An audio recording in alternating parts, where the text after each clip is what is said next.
நமது சென்னை மாநகரில் பொதுமக்களின் அன்றாட வாழ்க்கையின் முக்கிய பகுதியாக விளங்குகிறது நமது சென்னை மாநகர போக்குவரத்து கழகம். முன்னாள் முதலமைச்சர் முத்தமிழ் அறிஞர் டாக்டர் கலைஞர் அவர்களால் தமிழ்நாட்டிற்கு பேருந்து போக்குவரத்து நாட்டுடைமையாக்கப்பட்டு 1972 ஆண்டில் சென்னை மாநகரில் பல்லவன் போக்குவரத்து கழகம் தோற்றுவிக்கப்பட்டது.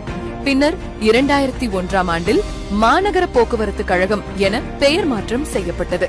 தற்போது மாநகர போக்குவரத்து கழகத்தில் 3233 பேருந்துகள் சென்னை மாநகர் மற்றும் புறநகர் பகுதிகளில் பொதுமக்கள் பயன்பாட்டிற்காக இயக்கப்பட்டு வருகிறது. பொதுமக்களுக்கு ஒரு சிறப்பான பயண அனுபவத்தை வழங்கும் வகையிலும் சுற்றுச்சூழல் மாசுபாட்டை குறைக்கும் நோக்கிலும் தமிழ்நாடு அரசு மற்றும் உலக வங்கியின் உதவியுடன் முதல் முறையாக சென்னையில் மாநகர் போக்குவரத்து கழகத்தால் 1225 தாழ்தள மின்சார பேருந்துகள் மொத்த விலை ஒப்பந்தத்தின் அடிப்படையில் இயக்கப்பட உள்ளது.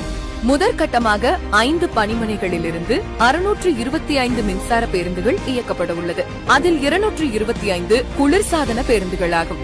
இரண்டாம் கட்டமாக 6 பணிமனைகளிலிருந்து 600 மின்சார பேருந்துகள் இயக்கப்பட உள்ளன.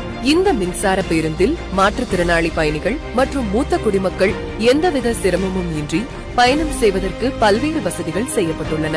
ஒரு பேருந்து முழுமையாக சார்ஜ் செய்ய சராசரியாக 2 மணி நேரம் ஆகும்.